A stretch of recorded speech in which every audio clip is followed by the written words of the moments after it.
ഒമാനിലെ പ്രവാസികൾക്ക് ഇനി 3 വർഷം വരെ കാലാവധിയുള്ള റെസിഡന്റ് കാർഡുകൾ ലഭിക്കും. സിവിൽ സ്റ്റാറ്റസ് നിയമത്തിലെ എക്സിക്യൂട്ടീവ് റെഗുലേഷനുകളിൽ വരുത്തിയ ഭേദഗതികളെ തുടർന്നാണ് നീക്കം.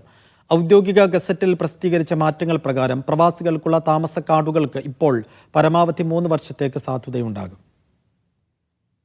Royal Oman police civil status നിയമത്തിലെ എക്സിക്യൂട്ടീവ് റെഗുലേഷനിൽ ഭേദഗതികൾ പ്രഖ്യാപിച്ച് police inspector general Hasan Muhsin ഷിരീഖിയാണ് തീരുമാനം പ്രഖ്യാപിച്ചത്. ഇത് പ്രകാരം പ്രവാസി ID കാർഡുകളുടെയും ഒമാനി വ്യക്തിഗത തിരിച്ചറിയൽ കാർഡുകളുടെയും സാധുത കാലയളവുകളും ഫീസുകളും പരിഷ്കരിച്ചു. ഔദ്യോഗിക ഗസറ്റിൽ പ്രസിദ്ധീകരിച്ച മാറ്റങ്ങൾ പ്രകാരം പ്രവാസികൾക്കുള്ള താമസ കാർഡുകൾക്ക് ഇപ്പോൾ പരമാവധി 3 വർഷത്തേക്ക് സാധുതയുണ്ടാകും. 1 വർഷത്തേക്ക് 5 റിയാലും 2 വർഷത്തേക്ക് 10ഉം 3 വർഷത്തേക്ക് 15 റിയാലുമായിരിക്കും ഫീസ്.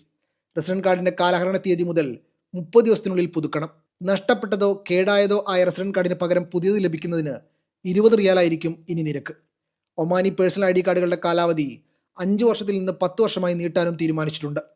അതേസമയം റെസിഡന്റ് കാർഡിന്റെ കാലാവധി നീട്ടിയതുമായി ബന്ധപ്പെട്ട കൂടുതൽ വിശദാംശങ്ങൾ വരും ദിവസങ്ങളിൽ അധികൃതർ വ്യക്തമാക്കും. Media 1, Muscat.